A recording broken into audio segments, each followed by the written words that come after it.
MBIU ya KTN. Jina langu ni Frida Mwaka, ikiwa ni Alhamisi ya tarehe 27 mwezi Agosti mwaka 2020. Karibu kwenye taarifa tendeti tulizokuandalia. Kiongozi wa chama cha ODM Raila Odinga amesema leo kwamba mirindimo ya ngoma za reggae itarejea hivi karibuni kwa maana ya harakati na mikutano ya BBI. Raila ameyasema hayo alipokutana na viongozi wa vijana katika ofisi yake iliyoko Capitol Hill hapa jijini Nairobi, ambapo aligusia uwezekano wa kuwepo kwa kura ya maoni ili kubadili baadhi ya vipengee vya katiba. And we came here today, first of all, to engage with the greatest champion of the constitutional process since the 70s, 80s, 90s, and the millennium in its second decade. We are here to learn from him, to engage with him, to get inspiration, and as young people who aspire to take this country into its next frontier, to get from the best on how to steer it ahead. Reggae is not stopped. Nobody can stop reggae. The reggae is just on half time. It will continue. Okay? I want to thank them for spending time to come and be here. It's our pleasure. And give them an inspiration to continue moving on as Kenyans. Kenya needs you today more than yesterday. Okay? Na mtazamaji, tukiachana na hayo ya reggae, tuangazie tathmini ya COVID-19 hapa nchini Kenya. Na ni kwamba hii leo Kenya imeandikisha idadi ya watu 373 zaidi ambao wamepatikana na virusi hivi vya corona. Idadi kamili ya watu walioambukizwa virusi hivi ikigonga 83,389. Na vile vile mtazamaji, ni kwamba watu 72 wamepona na kuruhusiwa kwenda nyumbani, ingawaje kati ya hao 72 ambao wamepona 36 walikuwa wanapokea matibabu ya nyumbani. Na kwa taarifa tanzia ni kwamba watu 3 wamefariki, hivi sasa idadi ya wafu ikigonga 567. Tuipate taarifa hiyo kwa ukamilifu. Health coverage with Honorable Attorney of Treasury at his office. The total amount is more than 8 billion Kenya shilling. We have done first phase of this same assistance in the past, amounting to 4 billion. So putting together total 12 million shilling, Kenya shilling assistance for the health sector of this country. At the occasion of signing this morning, I agreed with Mr. Yatani to sign another exchange of note next week Friday to disperse Japanese grant aid for provision of medical equipment to over 10 counties Kenya. Tuelekee sasa katika kaunti ya WAJIR, eneo bunge la WAJIR Mashariki, ambapo mwanahabari Ahmed Hussein anayo taarifa kuhusu juhudi za kuondokana na ugaidi katika eneo hilo la kaskazini ya nchi. Hofu na wasiwasi ndiyo taharuki ya mara kwa mara hapa WAJIR kwa sababu ya visa vya utovu wa usalama. Mashambulizi ya kigaidi yakiwa kikwazo kikuu kwa ustawi wa maendeleo katika sehemu hii ya Kenya. Ila kwa sasa matumaini yapo baada ya serikali kulivalia njuga suala la usalama kupitia uzinduzi rasmi wa kaunti ndogo ya Korofarar kuangazia ugaidi kwa umakinifu, anavyodokeza mbunge wa WAJIR Mashariki Rashid Kasim. This one is making services closer, not only security but even services closer. It's going to be a recruitment center. It's going to have issue of ID cards here. We are going to have issue of birth certificates and all those services that are being offered by the nation.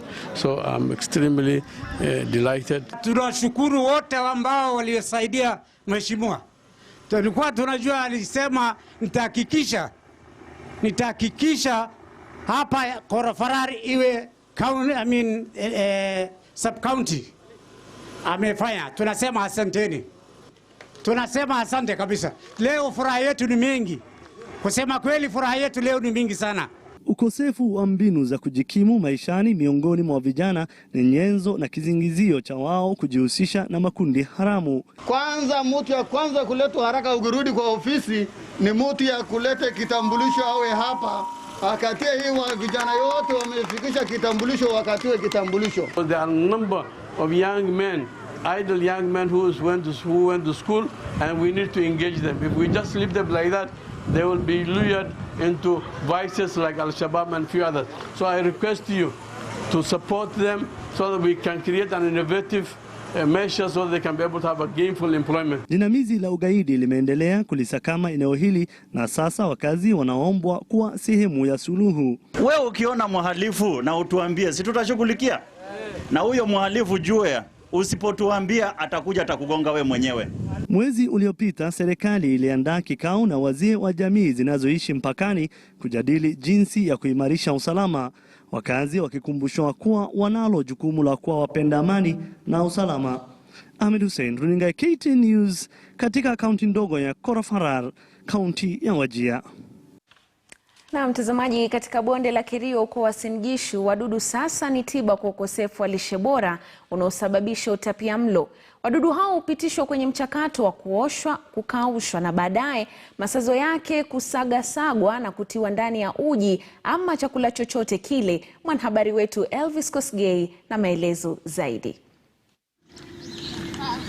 Kwa muda sasa watoto chini ya miaka 5 wamekumbwa na maradhi yanayosababishwa na utapiamlo kutokana na ukosefu wa lishe bora. Lakini huenda sasa dawa mjarabu imepatikana kutoka kwa wadudu wao ambao wengi waona kuwa sumbufu. Caroline Chepkoech ambaye ni mtaalamu wa masuala ya wadudu anatupeleka hatua kwa hatua ya jinsi wadudu hao hulishwa ili kunenepa na baadaye kutiwa ndani ya maji ya moto kisha kukaushwa. Masazo yake huyeyushwa na kuwa mafuta ambayo hutiwa ndani ya uji ama chakula chochote kile. Mafuta yenyewe yana virutubisho ambavyo huwafaa watoto sana kiafya. We are rearing grasshoppers, we are rearing crickets, we are rearing mealworms, those are the larvae of beetles, and we are also rearing black soldier fly, which is of what we are talking about because black soldier fly is actually for animal feed. Very rich in proteins, they have essential fats, minerals, very important for child upbringing. Our mothers used to come to the facility more often because they had children who were underweight. Not only the children, but also the mothers and the entire family. But after Enrich coming in, they've really assisted our mothers. Katika bonde la Kerio, kina mama wameanza kukumbatia mbinu hii mpya. Tuko tumeelewa chakula ambayo watoto wanastahili watumie. Huwa tunatumia chakula aina moja kama kuwaundia uji yetu ya kawaida ile ya mahindi. Maziwa huwa hatupati. Bila tulianza kupea mtoto uji ikasaidia. Hasa kila mtu akaanza kusema ni uji smart juu iko na mafuta juu hatujaiona uji yenye wanakoroga na mafuta. Saidia kwa mtoto anakuwa hata anakuwa vizuri kabisa na afya mzuri. Takwimu zinaonyesha zaidi ya watoto 6,000 wameathiriwa na utapiamlo katika kaunti ya Elgeyo Marakwet. Je, wadudu hao kama nzige watakuwa na suluhu ya kudumu? Elvis Kosgei, KTN News katika kaunti ya Elgeyo Marakwet.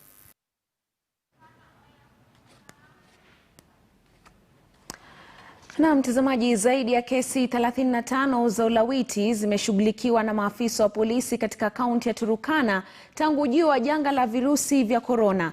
Hata hivyo, kesi za mimba zisizopangiwa zimetajwa kuongezeka kipindi hicho baada ya shule nyingi kufungwa kwa sababu ya korona. Akizungumza katika kijiji cha Lutorerei, Turkana ya Kati, kamanda wa polisi kaunti ya Turkana Samuel Ndanyi alithibitisha kisa hicho ili kupanda juu zaidi, na ameongeza kwamba tangu mwezi Julai idara ya mahakama imeweza kutimiza hayo kwa ushirikiano wao, ingawa kuna kesi zaidi ambazo hazijaripotiwa. Aliwasisitizia wazazi kuripoti kesi kwa polisi ili wazishughulikie kesi hizo.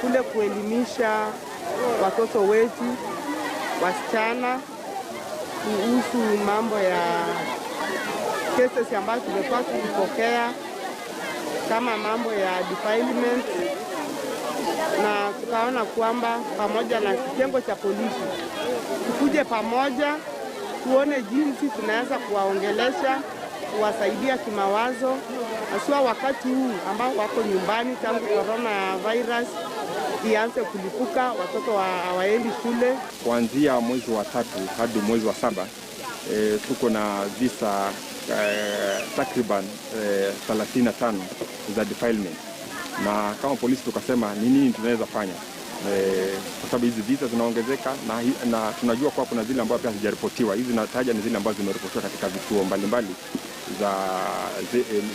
za polisi katika Turkana County. Tukasema tuongeleshe wasichana wetu.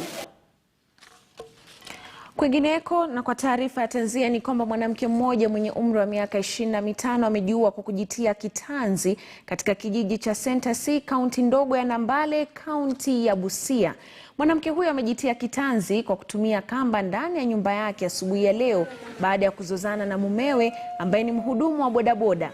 Kwa mujibu wa naibu chifu wa eneo hilo Dennis Ouma, mwili wake umeondolewa chumbani humo na maafisa wa polisi wa Nambale ambao wameupeleka kwenye hifadhi ya maiti katika hospitali ya rufaa ya Busia.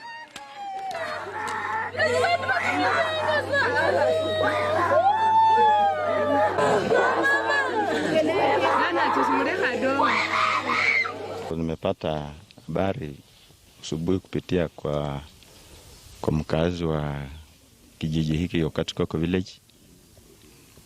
Koko Village kwamba kuna msichana anaitwa Phyllis Auma amejinyonga akiwa kwa nyumba. So wakati nimekuja nikapata kweli mlango ilikuwa imefungwa, akiwa amejinyonga akiwa ndani ya nyumba. Nimejaribu kufuatilia kuona ni nini ambayo imesababisha hiyo kifo chake. Nimekuja kupata kwamba wamekuwa na mzozo na bwana yake ambaye anaitwa Francis Wafula, ambaye kwa muda wamekuwa wakizozana, akienda kwao wakirudi. So hata jana walikuwa na mzozo, na kwamba ilikuwa alleged kwamba bwana anakuanga na pikipiki bodaboda, kwamba bibi alichukua chumvi akamwaga kwa tangi ya pikipiki. So mzozo ni kama wajana ulikuwa cost na mambo, na hiyo kushuku kwamba bibi ndiye amemwaga chumvi kwa pikipiki. Tunajua mizozo zinakuwa katika kila jamii, but sio kwamba mizozo ikiwa watu wachukue sheria mikononi. Jambo la maana kukiwa na mizozo, familia za kina msichana, za kina bwana wakae kwa pamoja, waone vile wanaweza kusuluhisha yale ambayo yako. Na kama inawashinda, like kama hawa walichezea chini ya maji, hawakuweza kuripoti mambo yao, hakutaka ijulikane. Na kama tungelijua, tungeingilia, haingefika hiyo kiwango, hiyo mizozo yao. Tuelekee Naivasha ambapo miradi mikubwa inayoendelea katika eneo hilo imetajwa kusababisha hatari ya ukosefu wa maji katika hifadhi ya visima mjini humo. Wataalamu sasa wanaitaka serikali kutafuta njia mbadala za vyanzo vya maji kwa miradi iliyoanzishwa kama hifadhi ya Makasha katika bandari kavu na viwanda vinavyoendelea kukua.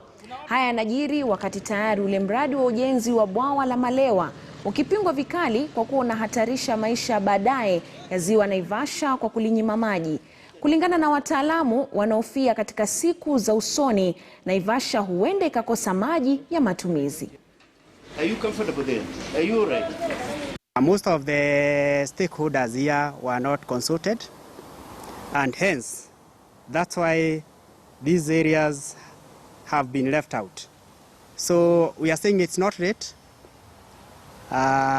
It's not late. Our issues can be taken up, and we make this document a holistic document without leaving out most critical areas in the Lake Naivasha Basin. We have 4 beaches. We have Kamere Beach, we have Central Beach, which is the mother beach, we have Tarambete, and also Karagita. In those 4 beaches, only 1 beach has been gazetted. So in the Nakuru County Spatial Plan, we also do request for the 3 beaches to be gazetted. And that reason, you would understand that in gazettement process, we also reduce some problems like encroachment, and also we secure a riparian. Hii plan ni plani muhimu plani ya miaka 10 ambayo inatakiwa kuangalizia mambo yote ambayo yatafanyika katika huu mkoa, bonde la Ufa. Kwa hivyo ni a very, very important plan. Tukiangazia masuala ya siasa ni kwamba miaka miwili kabla ya kura ya mwaka 2022 tayari joto la kisiasa limeonekana kupanda katika kaunti ya Uasin Gishu baada ya mzozo kuzuka kati ya wanachama wa Jubilee na wale wa chama cha mashinani CCM. Hii ni baada ya wanachama wa CCM kujitokeza mapema wiki hii na kukishtumu chama cha Jubilee kwa madai kuwa kinaendeleza siasa za migawanyiko. Mapema leo wakilishi wa wadi katika chama cha Jubilee katika kaunti ya Uasin Gishu wamedai kwamba chama cha CCM kinalenga kuendeleza siasa duni za kukipaka matope chama cha Jubilee. Tununui hiyo nguruwe ya CCM tukiwa Uasin Gishu, atafute chama kingine. Kama yeye mwenyewe anataka candidate mzuri, aungane na naibu wa rais, aanze kutembea kuomba kura. Hata sisi tukiwa wakaji wa sehemu hii, hataki mambo ya fitina, hataki mambo ya kuspoil office of the deputy president. Tunataka kusema hiyo ofisi iko very independent na ni ofisi ya Kenya, sio ofisi ya Uasin Gishu. Asante. You are not competing with William Ruto. William Ruto anaomba president, wewe unaomba kura ya ugavana. Sasa hii maneno kidogo mtu mmoja ama mpiga kura mmoja anakustua. Hebu wacha hiyo maneno ya kusunguka kwa sababu ya mtu mmoja. Kenya ni kubwa kuliko wewe, Uasin Gishu ni kubwa kuliko wewe. Heshimu wakaji wa Uasin Gishu na wakaji wa Kenya nzima, kwa sababu yale ambayo unatamka kuhusu our deputy president si mzuri. So nataka niseme ya kwamba wewe ngangana na kuomba kura kwako ya ukavana wajana deputy president. Governorship wa Uasin Gishu ni ya jamii fulani. Zote tunajua kwa tuko na jamii wengi, tuko na Wakikuyu, Wakalenjin ambaye ni Nandi, Keyo, Tugen na Marakwet. Yeyote yule ambaye atawania kiti na aonyeshe nafasi kuwa anaweza tuongoza kwa njia ambayo ni nzuri, tutampa. Hatuna mambo ya tribalism katika Uasin Gishu. Hii ni sehemu ambayo sisi zote tunajumuika pamoja. Ya pili ni kuwa ofisi ya makamu wa rais isitumike kutuzi viongozi hapa Uasin Gishu. Tumeiona kwa muda mrefu ofisi ya Uasin Gishu ya makamu ya rais ikitumika kutuzi viongozi. Wingu jipya limeanza kutanda katika sekta ya baharini ambapo wanawake wengi wameanza kutoa nafasi za kazi ambazo kwa muda mrefu zimekuwa za wanaume. Katika bandari ya Mombasa kwa mfano, wanawake wameonekana wakiendesha mashini makubwa na kuhusika pakubwa katika sekta ya uhandisi. Mwanahabari wetu Tobias Chanji na taarifa zaidi kutoka Pwani. Wanawake 6 hapa Mombasa wamefungua ukurasa mpya kwa kudiriki kazi ambazo awali zilionekana za wanaume waliochukuliwa wenye misuli na nguvu. Wamejitosa katika mawimbi haya bila haya yote, wakisema kuwa wanao uwezo wa kutekeleza chochote kinachotekelezwa na wanaume. Sabrina Kanini Ngutu mwenye umri wa miaka 46 kwa mfano ni dereva wa kreni katika bandari ya Mombasa. Alianza kazi hapa akiwa na umri wa miaka 18 pekee kama tayarishi au office messenger. Then from there kukawa kuna shortage kwa gantry, ndio wakasema watu waende. Kukawa kuna watu wanakataa, wanasema wanawake hawawezi panda kreni, lakini I was the first woman katika East and Central Africa kuoperate a gantry crane.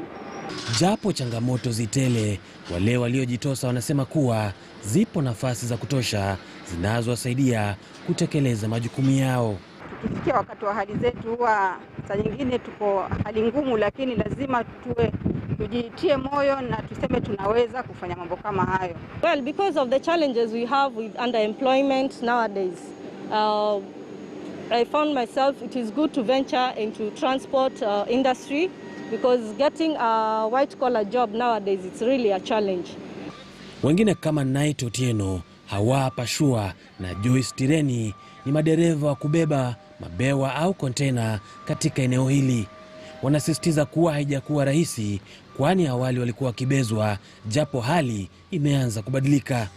Ni kazi kama hii biashara, na usitegemee kuandikwa, si kila mtu ataandikwa kazi. Kuna kazi labda uko nayo, upishi, fanya. Usionekane kwa nyumbani unategemea pesa za mwanamume, lasha. Tumia mikono yako Mungu ambaye alikupatia ufanye kazi, na hakika utaona kuwa wanawake wengi utawatia changamoto kuwa hii kitu yawezekana. Bandari ya Mombasa ni bandari kubwa katika ukanda wa Afrika Mashariki na inayohudumia malaki ya wateja na mizigo kwa siku. haya yote yakihitaji mashine na mitambo ya hali ya juu. Kwa mujibu wa Reginald Waiyaki ambaye ni msimamizi wa mitambo na mashine katika bandari ya Mombasa, anasema bado wanawake zaidi wanahitaji kuzichangamkia kazi hizi. Here we have about 300 gantry crane operators and about 250 terminal tractor drivers. Tobias Chanji, KTN News, kaunti ya Mombasa. Na mtazamaji, toke pwani sasa turejee hapa jijini Nairobi. Wagonjwa wanaotoka mtaa wa mabanda wa Kibra wanapitia wakati mgumu kupata huduma mahususi za matibabu kutokana na hali ngumu ya maisha. Kwa mujibu wa muhisani mmoja, Daniel Odwor, alijitolea kuwasaidia wagonjwa wanaougua magonjwa sugu. Ipo haja ya Wakenya kujaliana kwa misingi ya huduma za afya, akisema kwamba hali si hali kwa waathiriwa ambao wanaendelea kukosa mahitaji ya kimsingi.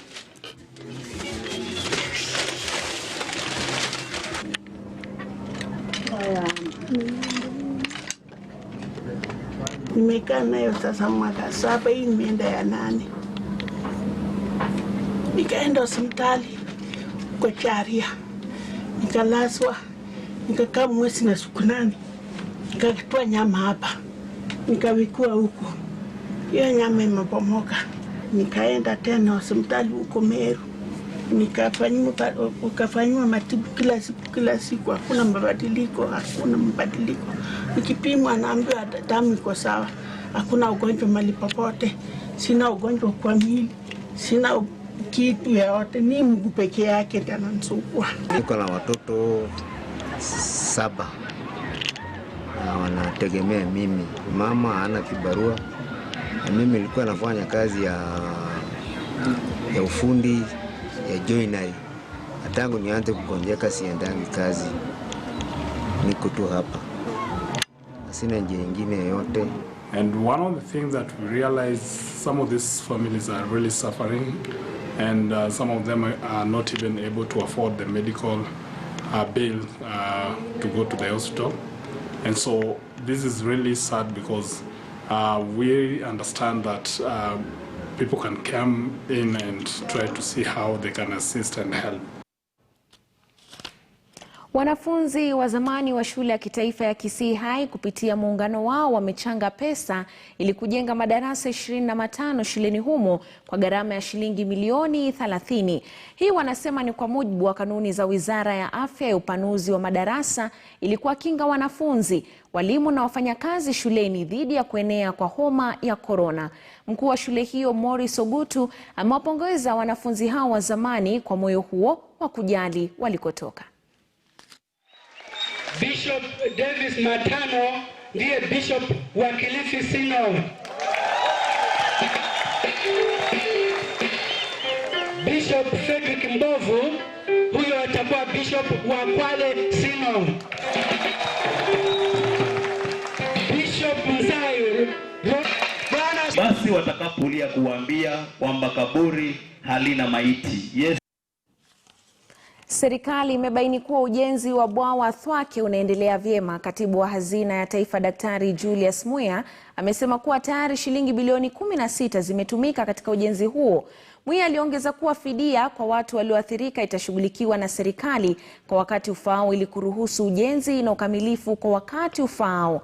Bwawa Thwake liko kati ya Makueni, Kitui na Machakos, kati ya Mto Athi na Thwake. Ni mradi wa ruwaza ya mwaka 2030 chini ya serikali ya Kenya na African Development Bank.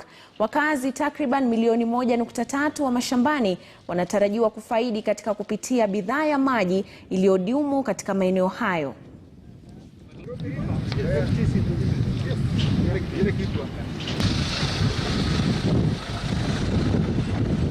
Jumla ya watu ambao walikuwa walipwe pesa ya fidia ni watu 25 tu ambao wamebaki, na hiyo ni familia ambao kuna matatizo kidogo kidogo, ile kizungu inaita succession, na hiyo kitatuliwa watalipwa. Vile walikuwa wamepangilia, walikuwa wanapangilia kumaliza Novemba 2022, lakini vile nimeongea na wao, nimewasii na nikawauliza wanawezaje kufanya mambo mazuri haraka, tuangalie vile tunaweza kumaliza huyu mradi kabla ya kufika hiyo November 2022. It is now upon you to raise the certificates with Mr. Munyao here representing the ministry, and things move to our expectation. And you have been told, yeah, once you have been assured of resources, then you have no excuse not even to be ahead of the timelines. Ndio mwisho wa taarifa za MBIU ya KTN. Mtazamaji, shukrani kwa kuungana nasi, lakini kumbuka kwamba hii leo katika sehemu yetu ya pili ya taarifa za KTN leo tunacho kipindi maalum Kioo cha Hoja. Na mtazamaji, hii leo mwanahabari Zubeida pamoja naye Beki watakuwa wanaangazia swala zima la afya kama mojawapo ya huduma zilizowekwa chini ya usimamizi wa kaunti.